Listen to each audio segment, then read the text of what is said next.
question एमती अच्छी एक अर्धवृत्ताकार पड़ियार क्षेत्रफल 2772 वर्ग मीटर यह बाड़ द्वारा आबद्ध करने को मीटर प्रति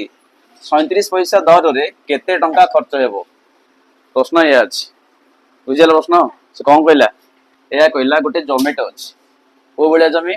अर्धवृत्ताकार जमी ये भाया जमीटे अच्छी जमीटे अच्छी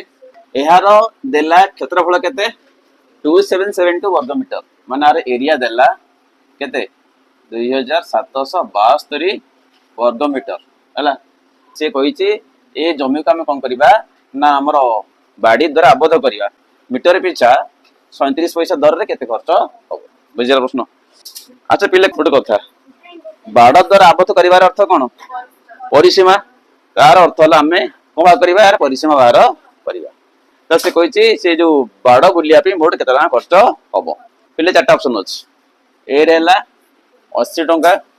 बी रे 75 टंका सी रे 79 टंका 92 पैसा और डी रे 97 टंका 92 पैसा ताल को हमरो को ऑप्शन ठीक हो डी डी कहले देखा तो डी होचे ना नहीं आंसर करे पहले